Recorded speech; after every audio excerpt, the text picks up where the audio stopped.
Assalamualaikum warahmatullahi wabarakatuh.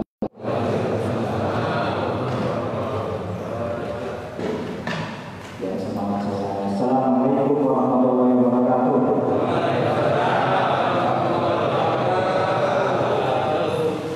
Subuh-subuh semangat ya. Ini kajian hari ini kajian spesial bisa menghadirkan guru kita dari Ciledug.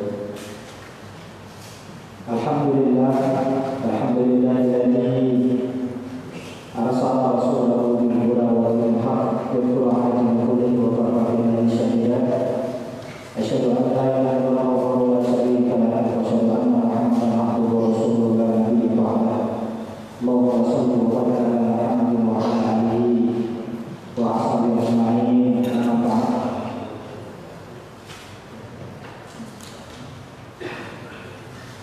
Alhamdulillah, puji syukur senantiasa kita panjatkan kepada Allah Subhanahu wa taala yang mana di kesempatan yang mulia ini kita bisa berjamaah salat subuh diteruskan dengan menuntut ilmu. Ini adalah sebuah kesempatan yang luar biasa dan mudah-mudahan kita mendapatkan keutamaan yang luar biasa. Amin ya rabbal alamin. Salawat dan salam semoga tercurah kepada Nabi Muhammad sallallahu alaihi wasallam beserta keluarga, sahabat, dan para ulama yang senantiasa istiqomah. Yang pertama yang saya hormati guru kita Haji Zainul Muttaqin SC, pimpinan Pondok Pesantren Al-Ifah Cibitung, yang alhamdulillah berkenan hadir pada kesempatan pagi hari ini. Sungguh kebahagiaan sendiri bisa menghadirkan beliau yang super sibuk ya. Dan hingga pada hari ini berkesempatan hadir di Masjid Darussalam. Dan juga kepada seluruh santrinya yang ikut hadir dan nanti insyaallah akan dikasihkan madu sebagai untuk suntuk juga untuk pesantren dan lainnya. Yang kedua, kepada keluarga Ustaz Al-Jani beserta para pengurus Masjid Darussalam yang sama-sama mengamalkan, dan juga kepada seluruh jemaah sholat subuh dan jemaah kajian yang senantiasa mudah-mudahan diberikan semangat untuk selalu menuntut ilmu. Selanjutnya, insyaallah pada kesempatan pekan kelima ini yang mungkin jarang-jarang dalam satu tahun itu kita akan mengadakan kajian yang bersifat tematik. Insyaallah nanti mewajibnya bisa berganti-ganti dan temanya juga bisa berganti-ganti. Untuk kesempatan hari ini, mengapa kita gulirkan tentang akhlak? Karena kajian rutin yang biasa kita ikuti, pekan pertama hadis fikih, hadis sudah, terus tafsir dan juga sirah sudah biasa kita ikuti. Dan insyaallah pekan akhlak akan dikupas oleh Ustaz Zainul Muttaqin nanti semoga bisa sampai selesai. Dan insyaallah nanti mungkin ada kesempatan untuk tanya jawab beberapa tanya jawab. Langsung saja kita buka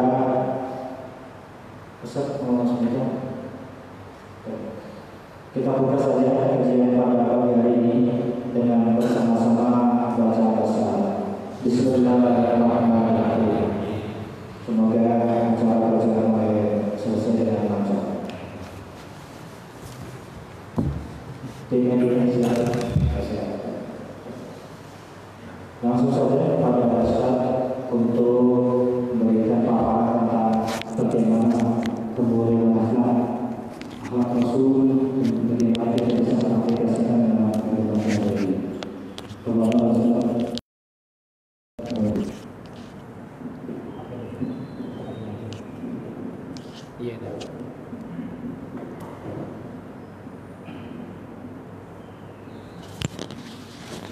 A'udzubillahiminasyaitonirrajim. Bismillahirrahmanirrahim. Assalamualaikum warahmatullahi wabarakatuh. Alhamdulillahi rabbil alamin. Hamdan katsiran tayyiban mubarakan fi kama yuhibbu rabbuna tabaraka wa ta'ala wa yardah. Asyhadu an la ilaha illallah wahdahu la syarikalah wa asyhadu anna Muhammadan abduhu wa rasuluh la nabiyya ba'dah. Allahumma fashalli wa sallim wa barik ala hadzal nabiyil karim nabiyyina Muhammadin sallallahu alaihi wasallam. Afdhalus salatu wat taslim wa ala alihi wa sahabatihi wa ahli baitihi wa ansarihi wa junudihi wa man ittaba'a hudahu ila yaumiddin wa ba'du. Tiada kata yang paling mulia kita ucapkan di kesempatan berbahagia ini kecuali syukur kita dengan kalimat alhamdulillahi rabbil alamin.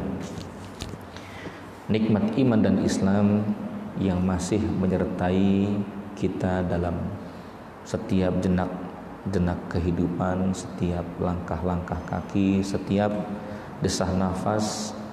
Semoga iman Islam kita senantiasa istiqamah sampai Allah memanggil dengan kalimat ya ayyuhan nafsul mutmainnah irji'i ila rabbiki radiyatan mardiyah fadkhuli fi ibadi wadkhuli jannati. Ada nikmat ukhuwah dan dakwah, nikmat persaudaraan ya. Ketika kita ngopi bareng teman-teman itu, yang nikmat itu bukan manis dan pahitnya kopi. Yang nikmat itu adalah kehangatan persaudaraan saat ngopi. Betul Pak ya? Ya, nanti kopi akan bergerak ini. Wallahualam ada apa enggak ini ya? Gitu. Ya, ini baru kopi putih. Kopi bening, betul ya? Nah, begitu pula halnya nikmat iman dan Islam yang alhamdulillah walaupun pandemi kita masih bisa melakukan hal-hal kebaikan. Tentunya menjaga kesehatan satu dengan yang lainnya, dan terlebih daripada itu tawakal kepada Allah. Ya, ada orang yang OTG, ya orang tanpa gejala tiba-tiba positif gitu ya. Tapi kalau kita lihat di pasar nggak ada yang pakai masker semua, apalagi pasar subuh itu, wah luar biasa itu. Ya. Ada orang gila kemana-mana nggak pakai masker, ya 5 tahun masih hidup terus itu ya. Gitu. Tapi tetap kita berikhtiar untuk senantiasa menjaga kesehatan. Salawat dan salam terlimpah curah kepada Rasul mulia, baginda besar Nabi besar Muhammad sallallahu alaihi wasallam, dan kepada para sahabatnya, tabi'in serta tabi'in. Bapak Ibu yang dirahmati oleh Allah Subhanahu wa taala, pujian Allah kepada nabinya, pujian Allah kepada Rasul mulia Muhammad bin Abdullah sallallahu alaihi wasallam itu bukan karena sang nabi hebat dalam salat malamnya. Dan kalau kita ingin melihat kisah bagaimana Rasul salat malam, dahsyat. Ya. Abdullah bin Umar radhiyallahu an. Abdullah bin Umar ini orang yang kepo, pengen tahu bagaimana hebatnya sholat Nabi. Ketika Nabi sholat di masjid, beliau berdiri di belakang Nabi sebelah kiri. Lalu Nabi dengan tangannya menggeser ke sebelah kanan. Ini hikmah yang sederhana, bahwa dalam sholat kita masih boleh bergerak hal-hal yang dibutuhkan. Begitu ya, hal-hal yang dibutuhkan. Contoh saat kita sholat dengan sajadah, ya, Allahu Akbar, tiba-tiba anak yang usia 2 tahun tengkurap di atas sejadah. Pernah begitu Pak? Apa yang kita lakukan? Nggak mungkin kita batalkan, betul ya? Ya, kita geser ke kanan, geser ke kiri, ya, mundur ke belakang. Itu pun kalau kamarnya luas, betul ya? Yang repot tipe 21, kanan mentok kemari, kiri mentok keranjang, mau mundur ada tembok, susah gitu biasanya. Intinya kita masih boleh bergerak. Nabi pernah sholat, pintu ada di depan, ya, Aisyah datang mengetuk pintu, Nabi bergerak beberapa langkah, bukain pintu, lalu melanjutkan sholatnya. Kalau pintunya dekat, mohon maaf nih ya, kalau pintunya dekat. Lah kalau dari sini ke sono ya batal atuh ya. Jadi bergerak itu hal yang dibolehkan selagi dalam hajat kebutuhan. Nabi menggerakkan tangannya, kemudian menggeser ke sebelah kanan. Hikmah yang kedua bahwa saat seseorang makmuman kepada imam itu posisinya ada di sebelah kanan. Ingat itu Pak, tidak di sebelah kiri tapi di sebelah kanan gitu. Nabi membuka bacaan Qur'annya Al-Fatihah. Maaf sudah di tengah-tengah Al-Fatihah, lalu waladdallin amin.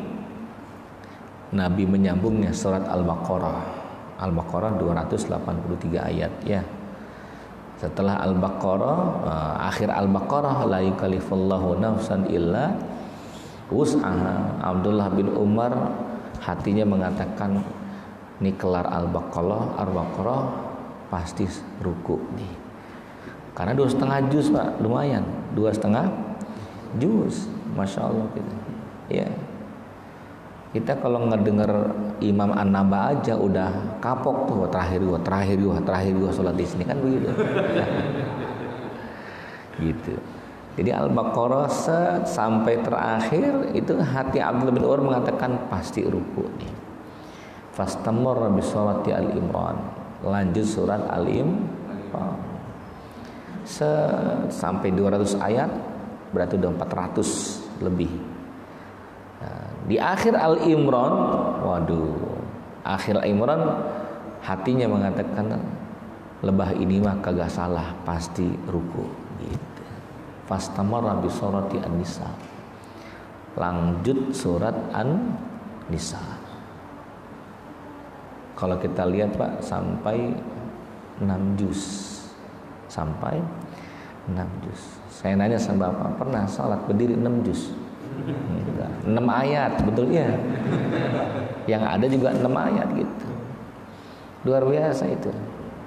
Pas akhir surat An-Nisa baru ruku serep aja, masya Allah. Selesai sholat tuh malam itu, assalamualaikum, itu ngelihat wajah Abdullah bin Umar, waduh cerah banget itu ya. Udah capek abis-abisan. Itu sholat malam Nabi, dan Nabi pernah sholat malam itu 1 kali hatam Quran, termasuk Utsman bin Affan radhiyallahu anhu. Nah kalau kita lihat, kenapa kok bisa menghatamkan Quran 1 malam, bisa menghatam Quran 3 hari gitu? Ya karena biasa, ala bisa karena biasa gitu.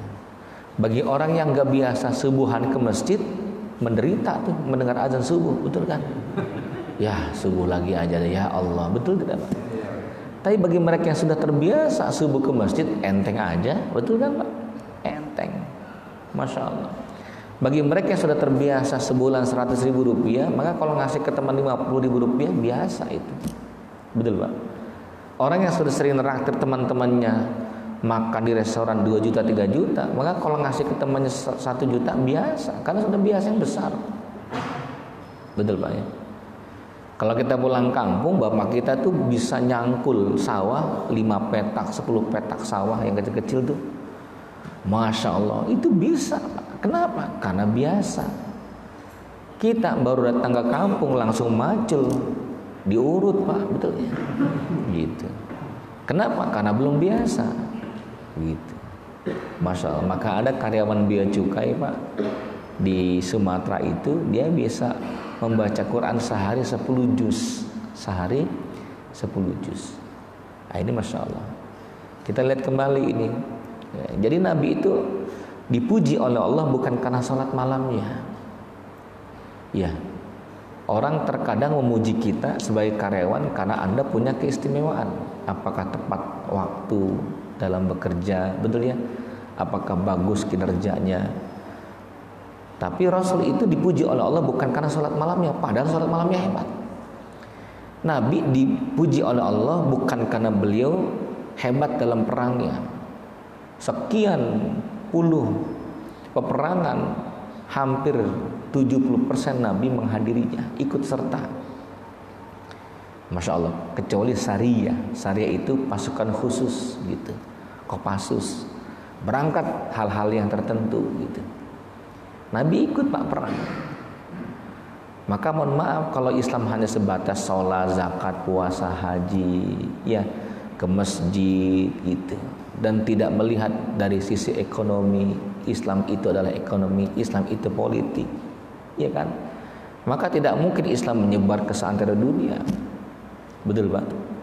Ya, buktinya Nabi ikut perang. Bahkan dalam peperangan, satu peperangan perang Uhud, gigi 4 gigi geraham Nabi tanggal. Masya Allah. Dan ada satu besi yang nempel Pak masuk ke pelipis matanya. Ya. Kurang kencang. Tes. Yang mana Bu? Tes ini. 100 juta, jelas Bu? Oke. Ini kalau uang jelas saja nih, ya. Ada peperangan Nabi yang saat perang itu sampai ada besi masuk itu, besi kecil masuk ke pelipisnya. Sampai seorang sahabat itu mencabutnya dengan giginya. Masya Allah, luar biasa itu. Iya. Tapi Allah tidak memuji Nabi karena Nabi ikut perang. Allah tidak puji Nabi tersebab sedekahnya. Padahal sedekah Nabi hebat, Pak. Iya. Anda minta kepada Nabi nih, satu item dikasih sama Nabi 9. Iya. Kalau ada tetangga datang ke rumah kita, minta satu item, betul ya? Minta minjem uang nih 100.000 rupiah. Mohon maaf, kita kasih 50.000 rupiah. Nabi enggak. Minta satu dikasih 9, Pak. Minta satu dikasih 10. Itu Nabi. Tapi Allah memuji Nabi bukan karena itunya. Allah puji Nabi bukan karena puasanya. Padahal setiap sepekan 2 hari beliau puasa. Iya, bagi beliau nih menjadi sebuah kewajiban. Masya Allah tuh. Tapi Allah memuji Nabi tersebab satu hal. Apa itu? Wa innaka la'ala khuluqin azim. Wahai Muhammad, sungguh engkau adalah akhlak yang luhur. Akhlak yang luhur. Maka kalau kita melihat akhlak Nabi itu subhanallah, ya pantas tuh junjungan kita tuh mendapatkan apa namanya? Pujian dari Allah Subhanahu wa taala, kebanggaan dari para malaikat-malaikatnya. Dan hati manusia siapa yang tidak tertarik kepada Rasulullah SAW? Kalaupun mereka membencinya, kaum Quraisy ada yang membencinya karena punya kepentingan. Betul ya? Karena punya kepentingan. Abu Lahab, Abu Jahal, karena mereka pemimpin-pemimpin Quraisy, pemimpin-pemimpin bangsa Arab saat itu merasa diambil alih posisinya. Hanya karena memeluk Islam nanti akan rendah. Tidak. Justru ketika memeluk Islam dia akan mulia. Betul kan? Dia akan mulia. Masya Allah tuh. Dan kehadiran Nabi itu untuk mentauhidkan, mengembalikan fitrah kemanusiaan kembali kepada Allah Subhanahu wa taala. Maka punten Bapak Ibu yang dirahmati oleh Allah taala, ada 3 hal besar akhlak Nabi kepada Allah Subhanahu wa taala. Akhlak Nabi dan akhlak kita kepada Allah 2. Yang pertama anta'budallah, yang kedua wala tusyriku bihi syai'an. Totalitas penghambaan kepada Allah Subhanahu wa ta'ala. Tidak ada nilai-nilai kemusyrikan dalam kehidupan kita. Tidak ada jimat, Pak. Jangan kedukun. Tanggalkan itu, ya. Titipan-titipan orang tua berupa keris, berupa cincin, ya. Ini cincin Bapak kasih kepada kamu karena kamu harus cari pengalaman di Bekasi. Khawatir terjadi apa-apa, pegang ini, pakai ini. Ini yang buat panglaris hidupmu. Ini yang buat kuat rumah tanggamu, pegang cincin ini. Ini cincin sudah dibacakan ayat kursi 10 kali tanpa napas. Percaya nggak kira-kira Pak? Bohong Pak, gitu. Nggak ada benda-benda yang dibacakan Quran menjadi kuat, bukan dibacakan Quran, bukan bendanya itu, tapi kepada Allahnya. Wasilah boleh, sarana itu boleh, media itu boleh, medianya adalah air. Menyembuhkan anak boleh, Al-Fatihah, An-Nas, Al-Falaq, Al-Ikhlas. Namanya ruqyah syar'iyyah. Ruqyah syar'iyyah, begitu. Ya, dibacakan ayat-ayat Al-Quran. Tapi kalau istri ngambek, jangan diruqyah Pak, jangan diruqyah tapi dirupiah. Ya. Jangan dikasih ruqyah tapi dikasih rupiah, betul Bu ya? Wah, semangat amat ruqyah baik ya. Nah, ini Masya Allah. Nah Bapak Ibu yang dirahmati Allah, ini Allah kita kepada Allah nih. Totalitas penghambaan kepada Allah menyampingkan, menghilangkan, menghempaskan seluruh bentuk-bentuk kemusyrikan. Fenomenanya banyak, ya, mazahir syirik, bentuk-bentuk kemusyrikan banyak, betul ya. Ta'alluqul qalbi bi ghairillah, menggantungkan hati kita kepada Allah pun sebetulnya bagian kemusyrikan. Musim pandemi banyak bisnis yang gagal, dagang banyak yang surut, nggak untung-untung. Ya, tapi kita bisa bersyukur kepada Allah kalau mau bersyukur. Mohon maaf ini, yang menjadikan kita bahagia bukan karena kita memiliki, yang menjadikan hati kita bahagia adalah karena kita mensyukuri. Betul Pak? Ada orang yang rumahnya besar, harta melimpah, hidupnya sengsara. Kenapa? Nggak mensyukuri nikmat yang ada. Tapi ada orang miskin, subhanallah, apa adanya, hatinya lapang. Rumahnya kecil, hatinya lapang. Kenapa? Karena dia tidak sibuk dan tidak merasakan memiliki, tapi merasa mensyukuri. Nah ini penting Pak. Ketika musim pandemi ini banyak yang di PHK, yang dirumahkan, maka dia bergerak bisnis online. Betul ya? Banyak itu. Ya. Dagang di dunia maya hasilnya nyata, betul? Ada lagi dagang yang di dunia nyata hasilnya maya, betul ya? Kagak jelas pisan nih mana yang dagang. Nah, itu masalah. Itulah dunia tuh, ya, dibolak-balik sama Allah Subhanahu wa Ta'ala. Ini mengisyaratkan kepada kita bahwa hidup kita di dunia itu Pak, subhanallah, ya, ujiannya hebat. Ya, ada kali santai, ada kali wos, betul, ada kali jogrek, ada kali polisi tidur, ada kalanya berlubang sehingga motor kita sampai oleng. Masya Allah, ada begitu Pak? Ada. Ada kalanya kita diuji oleh Allah dengan digoyang kuat agar hati engkau kembali kepada Allah. Maksudnya begitu. Saya nanya sama Bapak Ibu, ada nggak odong-odong di sini Pak? Ada. Yang naik siapa? Iya loh, anak-anak. Mama juga naik atuh ya. Betul ya. Lah, kalau ada odong-odong muter nih di perumahan ini, kira-kira yang pulas siapa? Anak-anak atau mama? Mama yang pulas gitu. Kenapa? Nyaman Pak, enak, betul. Iya, kecepatannya paling 5, 10, betul kan ya? Ada odong-odong yang 100 kilo, wuss, ada gitu, betul. Per jam nggak ada.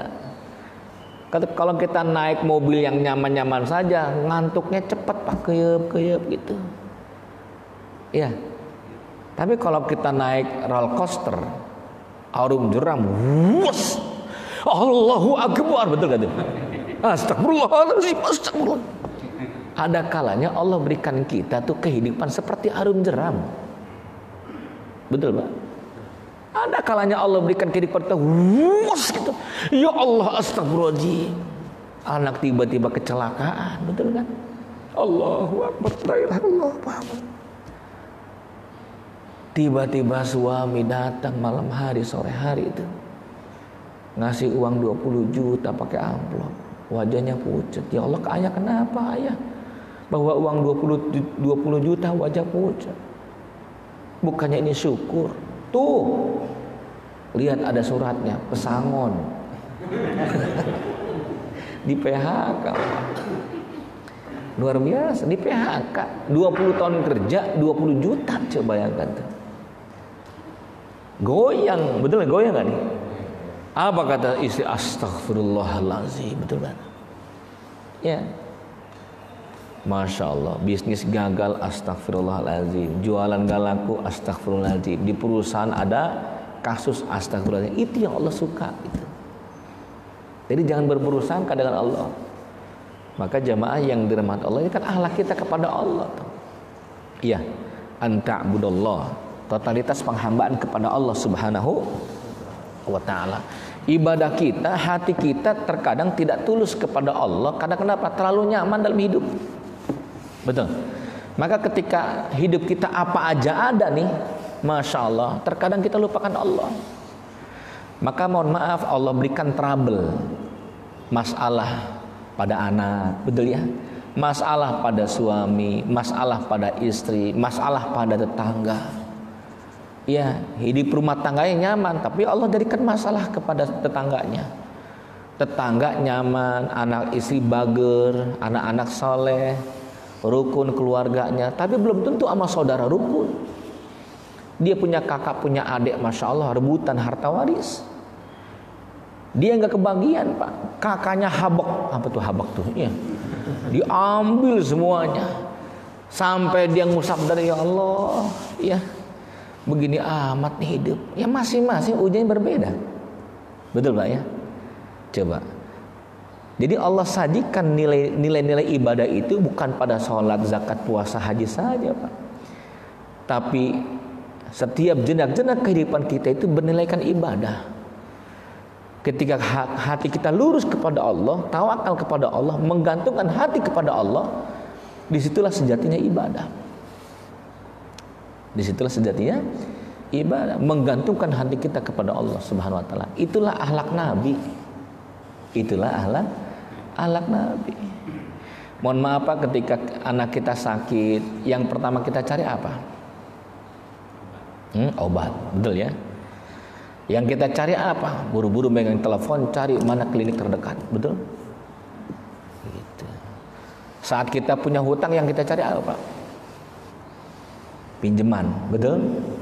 Yang kedua apa? HP lagi. Kita cari nomor kontak teman-teman yang punya uang, betul? Pak Joko, Pak Junet, Pak Bowo, Pak Wawan, Pak Budi, lewat. Ini wajah-wajah punya utang juga, lewat. Begitu. Yang kita cari adalah orang yang punya uang, Pak. Betul ya? Masya Allah tuh. Jarang tuh ketika anak kita sakit, kita ambil wudu, sholat 2 rakaat. Pernah begitu? Itulah yang orang tua kita lakukan dulu. Kalau anaknya sakit, dia wudu, dia sholat 2 rakaat. Dia minta petunjuk Allah Subhanahu wa ta'ala. Ihdinas siratal mustaqim. Iyyaka na'budu wa iyyaka nasta'in. Menyembahlah engkau kepada Allah, ya, baru Allah berikan pertolongan. Kerja dulu baru ada upahnya. Kan begitu tuh. Tapi pengabdian dulu kepada Allah, sujud dulu kepada Allah, minta petunjuknya, Allah kasih petunjuk. Wa may yu'min billahi yahdi qalbuh, kata Allah tuh. Wa may yu'min billahi yahdi qalbuh. Kalau engkau beriman kepada Allah, Allah berikan petunjuknya. Maka orang tua kita setelah selesai sholat dan nangis dan doa, Masya Allah, luar biasa Pak. Petunjuknya sederhana. Dia ambil tuh air, betul, air bening, bukan air putih. Kalau air putih susu nih. Ya, selama pengajian gak pernah dikasih susu Pak. Mohon maaf nih, curhat, betul ya. Sekaligus kode, betul ya. Ya, air putih, air bening dibacakan tuh Al-Fatihah, Anas, Al-Ikhlas, diminumin tuh bocah, betul. Sisanya diusap ke tubuhnya, boleh Pak. Tiba-tiba rerap tuh panasnya. Kenapa? Karena penyembuh itu adalah Allah. Asy-Syafi wallah, Allahumma rabban nas azhibil ba'sa. Maka ketika ada orang kekeh menggantungkan hatinya kepada selain Allah, Allah biarkan dia ikhtiar sejauh-jauhnya ke ujung bumi pun dia nggak dapatkan. Betul Pak? Iya. Di Grand Wisata ada orang pengen punya anak Pak. Ya, mentang-mentang dia kaya, ikhtiar habis 3M. Punya uang Bu, 3M Bu. 3M. 3 ember, bukan 3 ember. 3 miliar. 3 miliar habis. RSCM, bayi tabung, Pak. Ya. Cek apa nama itu? Maaf, kualitas spermanya. Cek rahim istrinya, cek ovumnya. 3 miliar habis, Pak. Gitu. Terbang ke Singapura 20 tahun. Seakan-akan Allah mengatakan, sok silakan, silakan. Ngejar yang namanya anak, mengandalkan hartanya, menyandarkan kepada hartanya. Anak aku yang ngasih, betul kan kata Allah, begitu kan? Sok silakan berobat, sakit ente berapa, kanker jantung, berobat sana, habis ratusan juta, miliaran. Sampai ke Jerman, sampai ke Belanda. Wa idza maridtu fahuwa yashfin, kata Allah kan begitu. Yang menyembuhkan tuh aku, kata Allah. Gitu. Kan penyembuh Allah, Pak. Pantas manusia itu sulit disembuh-sembuh karena ia tidak lari kepada penyembuhnya. Sumber kesembuhan adalah Allah Subhanahu wa taala. Maka mohon maaf, Allah tuh kasih obat yang sangat mujarab, Pak. Nama obatnya Asy-Syafi. Wa nunazzilu minal Qur'ani ma huwa syifa. Apa arti syifa? Syifa itu artinya bukan obat. Syifa itu artinya penyembuh. Obat belum tentu sembuh, betul kan? Sebutlah namanya Paramek, Panadol, betul kan? Belum tentu sembuh, Pak. Iya. Ibu makan Paramek, Panadol kencang di lehernya, enggak sembuh. Orang berantem baik sama suami, kan begitu ya. Sembuhnya itu karena suaminya ketika dia memaafkan istrinya. Nah, itu kan sederhananya gitu. Sembuhnya dari Allah Subhanahu wa taala. Obat belum tentu sembuh, tapi penyembuh sudah pasti sembuh. Subhanallah, luar biasa itu. Dan apa yang terjadi ketika seorang hamba lari kepada Allah Subhanahu wa taala? Allah berikan petunjuknya, Pak. Nih ada kisah sederhana, sebutlah namanya Pak Malik. Mohon maaf kalau ada kesamaan nama ini, mohon maaf ya. Gitu. Ini Pak Malik sedang ribut rumah tangganya, istrinya sedang ngurus persidangan perceraian di pengadilan, Pak. Kenapa kok istri minta cerai? Karena suaminya ketahuan zina. Ya, kata suaminya nggak sengaja. Lah ada zina nggak sengaja itu gitu. Jadi si suami habis mabok gitu ya, jalan sama teman sekantornya, masuk ke sebuah hotel, ya udah karena mabok, Pak, hilang akal melakukan di situ, sama-sama mabok dua-duanya. Setelah sadar kaget lah. Ente siapa? Begitulah kira-kira. Namanya zina nggak sengaja itu katanya. Nauzubillah min zalik. Tapi itu sudah ketahuan sama istrinya. Istrinya minta cerai. Masya Allah. Anaknya diungsikan kepada neneknya. Punya masalah rumahnya diambil debt collector ini, rentenir. Butuh 15 juta rupiah, selesai urusan, kata rentenir. Ya Allah, uang dari mana ini ya Allah? Coba. Masalahnya nggak sedikit, masalah istrinya, masalah dengan anaknya yang jauh dari dirinya, apa dia sangat sayang dengan anaknya, masalah dengan rentenir. Subhanallah. Dan apa yang dia lakukan? Ketika dia melakukan untuk mencari uang kemana-mana, nggak dapat, Pak. Minta maaf sejadi-jadi kepada istri, nggak bisa. Dia datang ke rumah neneknya untuk mengajak anaknya nggak mau. Dia datang itu Ustadz Kiai, minta nasihatnya. Kata Kiai, tubu ilallahi taubatan nasuha. Mintalah engkau kepada Allah, larilah engkau kepada Allah. Ayo. Kalau saya boleh mengilustrasikan, Pak, mohon maaf, kalau Anda punya masalah, jadilah seperti piramid segitiga, betul ya? Piramid. Ini piramid nih, ini Allah, puncaknya Allah. Di sini Anda punya masalah dengan istri, jaraknya jauh nih, betul ya? Anda istri Allah, betul? Allah, Anda dengan anak, betul ya? Masalah dengan anak, betul gitu? Bagaimana ketika jarak Anda dengan istri menjauh, ingin dekat? Bagaimana jarak Anda dengan anak akan dekat? Saat ini jauh, bagaimana caranya? Mudahnya, sederhana Pak. Larilah kepada Allah, dekat ya Allah, set. Maka Allah menarik istri kita kepada Allah, set. Gitu. Dekat nggak kira-kira Pak? Dekat nggak?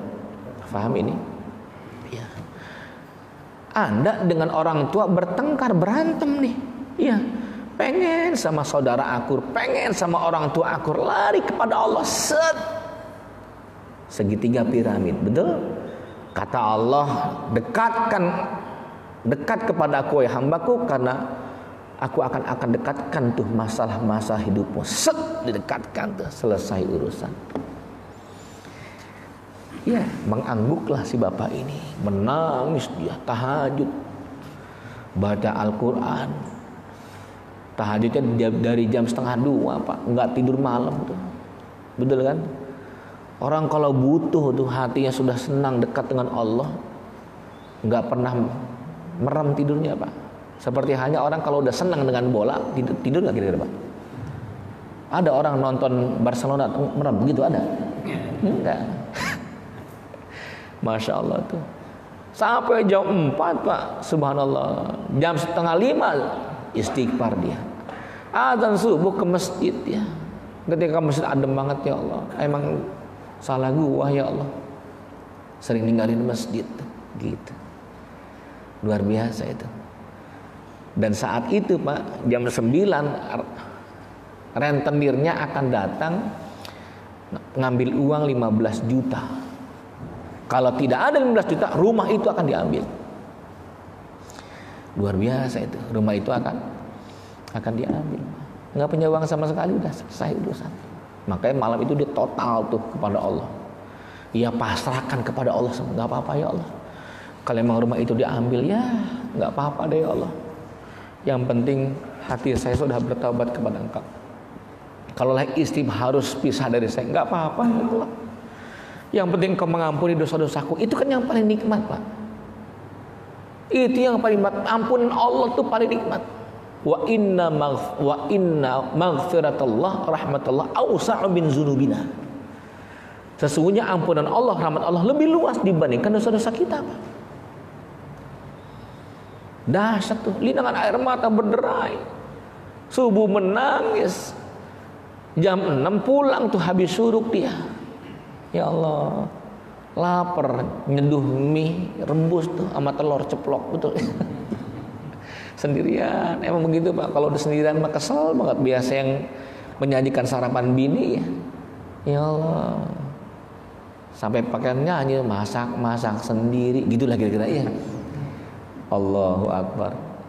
Tiba-tiba ketika hendak makan tuh, mie rebus udah jadi tuh di meja tamu, sekelebat bayangan lewat Pak di jendela, set. Kaget dia, ya Allah tuh jantung hampir jatuh, set gitu tuh. Ya itu rentenir datang tuh. Kan janji jam 9, kenapa 6:30 datang ya Allah? Kelewatan hidup itu Pak. Tapi hatinya kan kembali kepada Allah. Nih kita bicara tentang hati kepada Allah Pak. Karena akhlak seorang hamba tuh mengikat hatinya kepada Allah dahulu. Dia katakan ya Allah, kalau memang jam 6:30 diambil dah, nggak apa-apa dah ya Allah. Itu Pak, kalau Allah melihat hambanya pasrah, Allah suka. Makanya kenapa Nabi Musa ketika diperintahkan untuk berangkat kepada Fir'aun, izhab ila fir'auna innahu tagha. Berangkatlah engkau kepada Fir'aun. Tuh Fir'aun kelewatan, togo, melampaui batas Pak. Togo itu seperti air yang udah penuh dimasukin lagi air, kan melimpah Pak. Iya kan? Kan sombong ini. Rumahnya, mohon maaf, keluarganya sedikit, anaknya 2, istri 1. Di rumah cuma 4 orang. Masya Allah, rumahnya tipe 700, mobilnya 10. Togo namanya itu, berlebihan. Betul begitu Pak? Ada nggak begitu? Berlebihan, sombong Pak. Masya Allah, spring bednya 5 meter. Ngapain?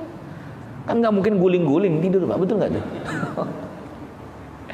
Ya, Bapak punya kemeja bagus mahal nih 5 juta harganya, tapi kebesaran tuh, besar banget itu. Enak gak dilihat Pak? Nggak enak, itu namanya togo. Masya Allah.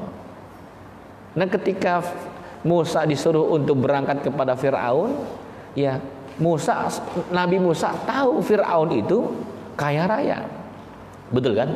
Raja yang bengis, dan mohon maaf tuh, bengisnya Fir'aun Pak, mohon maaf ya, kalau melihat orang yang sisirannya itu nggak bagus dan dia nggak suka, apa komentar dia, pesan dia, perintah dia kepada ajudannya, pengawalnya? Hei sini, itu apa-apaan tuh rambut tuh, pisahkan kepala dari tubuhnya. Bukan disuruh nyisir Pak. Itu zolimnya Fir'aun itu. Maka ketika ada hashtag menyebar di Mesir saat itu nih, kita bicara hashtag di Twitter nih, betul ya? Awas bayi laki-laki, awas bayi laki-laki, karena mendapatkan mimpi ada seorang bayi kecil yang akan membunuhnya. Dia dapat mimpi begitu, maka muncul hashtag awas bayi laki-laki. Wah, trending topik Pak, luar biasa tuh. Masya Allah, followernya banyak lagi saat itu. Ini kita bicara Twitter, media sosial ini. Dan apa yang terjadi? Dia mengatakan yuqattiluna agnabahum wa yuzabbihuna abna'ahum. Lihat sikapnya, perintahnya Fir'aun kepada tentaranya. Tentaranya apa itu? Yuzabbihuna abna'ahum, memerintahkan kepada seluruh tentara Mesir untuk memotong bayi laki-laki. Lihat kalimatnya zabbaha yuzabbihu. Kalau Anda menyembelih kambing, menyembelih zabaha yazbahu, cukup ana azbahul ghanam, saya menyembelih kambing. Tapi kalau pakai tasdid beda. Zabbaha yuzabbihu itu memiliki makna bukan hanya potong tapi mutilasi. Al-Qur'an mengatakan yuzabbihuna abna'ahum. Tentara-tentara Fir'aun diinstruksikan untuk memutilasi setiap anak-anak kecil yang lahir saat itu. Jahat nggak Pak? Nabi Musa diperintahkan oleh Allah berangkatlah kepada Fir'aun, dia telah kelewatan dia. Iya. Nabi Musa mengatakan, ya Allah, kalau Fir'aun kaya, kenapa enggak tidak perintahkan Nabi Sulaiman? Sulaiman kaya, Fir'aun kaya, kan enak, wahai Allah, apple to apple ya Allah. Gitu kan? Iya. Masya Allah, jangan saya Allah. Nabi Musa enggak ngeyel Pak. Betul ya? Nabi Musa menerimanya. Nah apa kata Nabi Musa? Qala rabbi shrahli sadri. Itu yang Allah senangin tuh. Ya Allah, aku terima ya Allah, lapangkan hatiku menerima ujian berat ini. Itu Allah suka Pak. Nah Pak Malik ini jam 6:30 sekelebat bayangan datang, betul ngetok pintu, tok assalamualaikum ya Allah, pasrah ya Allah, terserah engkau ya Allah. Itu Allah suka Pak. Itu udah lemas tuh. Makanya itu mie telur nggak dimakan sama dia. Dibuka pintunya set gitu. Masya Allah, temen kerjanya datang, bukan rentenir. Kalau lu mah kelewatan, ngomong dulu kayak sebelumnya kalau datang. Gua udah jantungan nih gitu. Masuk lu gitu. Iya bang, ada urusan ya bang. Duduk situ. Akhirnya ngomel-ngomel kan, karena si Pak Malik senior kerja, cuma dia lepas dari kerjaan gara-gara masalah rumah tangga. Ya bang, saya datang ke sini karena abang senior di pekerjaan kita bang. Ngapain lo? Gue pusing dah, buru-buru aja dah, to the point, ngomong. Sampai gak kemakan nih mie, gara-gara ngat elu, kayak begini ya. Emang ada apa sih bang? Ini jam 9 nanti datang nih, mau ngambil rumah ini. Gue punya utang sama dia gitu. Lu ngapain? Saya mau ngajak abang kerja gitu di Sumatera, di Batam. Gitu kerja, karena abang kan pinter tuh untuk melihat barang-barang lalu merekondisi, betul ya, merekondisi barang-barang tua jadi baru. Ini barangnya banyak bang, lumayan, cakep dah, abang tahu dah. Gua nggak mau tau, gua mau ikut, pusing, gua banyak masalah. Gini, niat mau datang jam 9 mau ngambil rumah ini, gitu. Iya bang, tapi abang oke dulu nggak nih? Gua mau oke kalau ada uang 25 juta, gitu tuh, gua okein dah lo.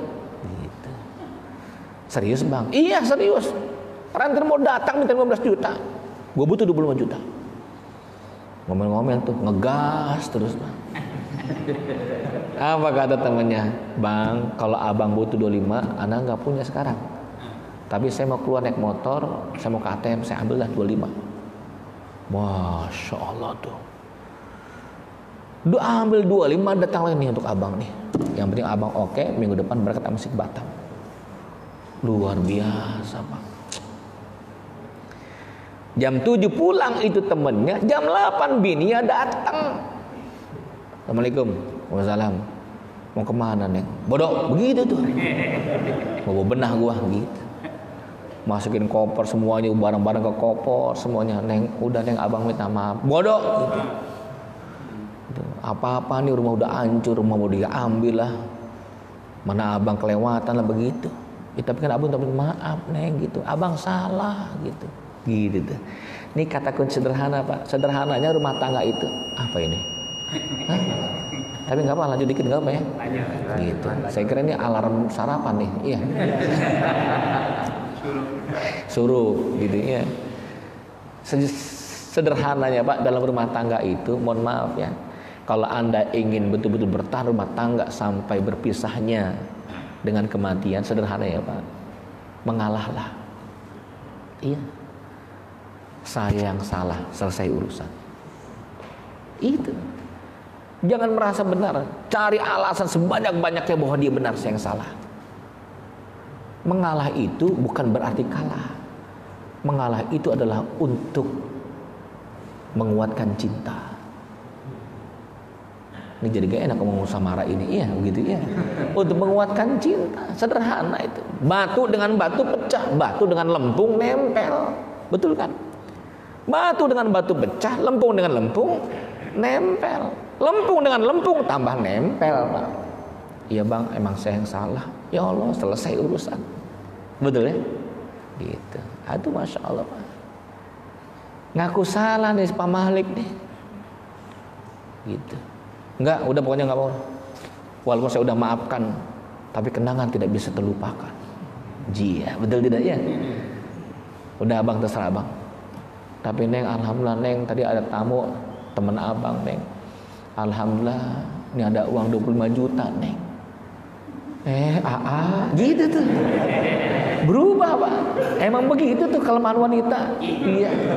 Iya, kelemahan wanita kan, kelemahan laki-laki kan 3 harta, tahta, wanita. Kelemahan wanita 3D. Duit. Udah itu Pak. Serius nih ada solusi. Itu tadi teman Abang datang jam 7 ngajak Abang kerja pekan depan. Ini mau diambil sama retenir jam 9, itu dia teman ngajak. Abang bilang ada nggak 25? Dia ngasih 25 DP 15 juta nih untuk nutupin tuh rentenir. 10 juta Neng pegang dah. Ya Allah makasih aku maafkan kesalahan. Iya. Baik Anda, betul gak tuh? Sederhana Pak. Kalau kita datang kepada Allah, Allah turunkan tuh cara-cara yang mudah, sederhana, betul kan? Untuk menyatukan hatinya. Akhlak kita kepada Allah Subhanahu wa ta'ala. Anta'budallah wa la tusyriku bihi syai'an. Udah jangan menggunakan media-media yang lain dah. Allah enggak suka keris, jimat, isim. Demi Allah Pak. Ya, wapak, betul. Wapak, wipik, apalah sebutannya itu. Ya, ditaruhlah di sini tuh. Ada enggak tuh di peci? Coba lihat, ada enggak tuh? Iya. Ada yang wapak, ada yang duit 2.000, 3.000 di sini tuh. Ada begitu Pak. Untuk apa? Untuk penangkal? Tidak, enggak ada. Ya, Masya Allah tuh. Tidak dibenarkan. Bahkan menjadikan rumah tangga kita gelisah, Allah enggak suka. Gantungkan hatimu kepada Allah Subhanahu wa ta'ala. Ini poinnya Pak. Akhlak kita kepada Allah, totalitas penghambahan kepada Allah dan tidak menyekutukannya. Akhlak kita kepada Rasul, perbanyak salawat. Akhlak kita kepada Rasul yang kedua, perbanyak salawat. At-ta'assi bi Rasulillah, mencontoh pribadi Nabi. Abdullah bin Amr itu orang yang perilaku kesehariannya hampir sama tuh. Gaya duduknya Abdullah bin Umar tahu tuh.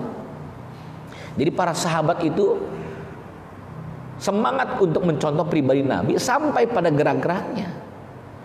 Maka Anas bin Malik, Malik itu seorang sahabat Nabi, nitip anaknya kepada Nabi, namanya Anas bin Malik. Kata Malik radhiyallahu an, wahai Nabi, aku nitip anakku yang bernama Anas, biarkan dia mengabdikan dirinya kepadamu. Ya, jadi khadim, pembantu Nabi, walaupun Nabi tidak menganggap beliau sebagai khadim. Ya sudah, kalau mengabdi berkhidmah mangga silahkan. Subhanallah Pak. Maka yang tahu rumah tangga Nabi itu kebanyakan adalah dari hadis-hadis Anas bin Malik.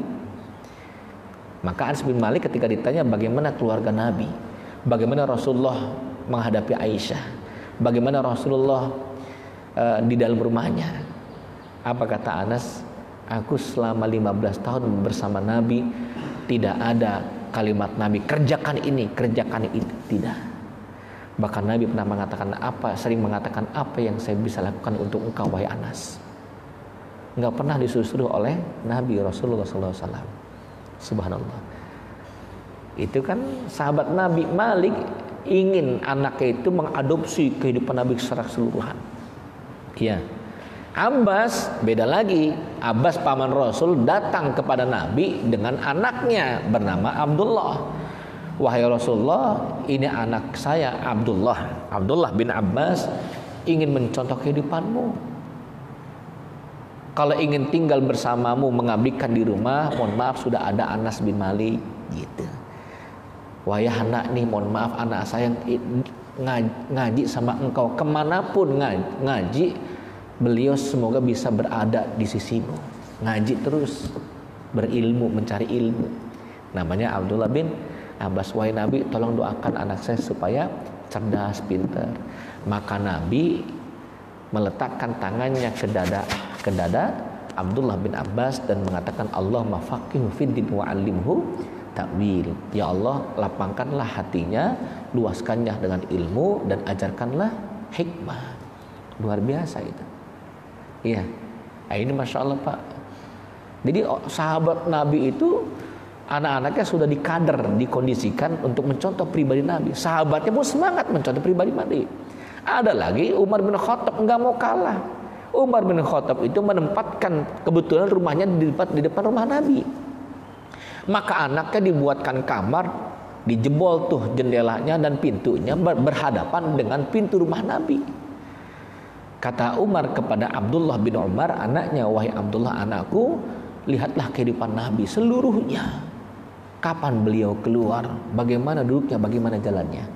Maka sahabat Nabi yang hampir 100% gaya duduknya, jalannya persis seperti Nabi siapa? Abdullah bin Umar radhiyallahu anhu. Abdullah bin Umar radhiyallahu anhu. Setelah wafatnya Rasulullah SAW, Abdullah bin Umar sebelum sholat itu melepaskan kancing atas. Dan sering dilakukan oleh Abdullah bin Umar. Temennya pernah negor, pernah nanya, ya akhi, wahai saudaraku Abdullah bin Umar, saya ngeliat ente kalau sholat, sebelum sholat melepas kancing atas, emang kenapa sih gitu? Kata Abdullah bin Umar, ra'aitu Rasulullah yaftahli azurra qabla sholati. Saya pernah melihat Nabi membuka kancing atasnya sebelum sholat. Lah saat itu Nabi kegerahan Pak. Itu aja dicontoh oleh Abdullah bin Umar Pak. Dahsyat. Luar biasa. Sekecil apapun tuh gerak-gerik Nabi dicontoh oleh Abdullah bin Umar. Itu namanya alaq kita kepada Rasulullah, mencontoh kehidupannya. Bagaimana minumnya, dengan tangan kanan, duduk, baca bismillah, sederhana. Bagaimana, mohon maaf nih, hubungan suami istrinya, ya Masya Allah, tidak keluar kata-kata kasar, tidak keluar kata-kata jorok. Nabi nggak pernah mengeluarkan kata-kata kasar, ya kata-kata jorok, luar biasa. Umar bin Khattab radhiyallahu anhu sangat sabar, sampai pun istrinya marah dia sabar. Dahsyat Mak. Itu kan akhlak, karena mencontoh Nabi yang nggak marah kepada istrinya. Tapi berapa banyak di tengah-tengah kehidupan kita suami marah dengan istrinya, bahkan mukul wajahnya. Apakah itu akhlak Nabi? Enggak.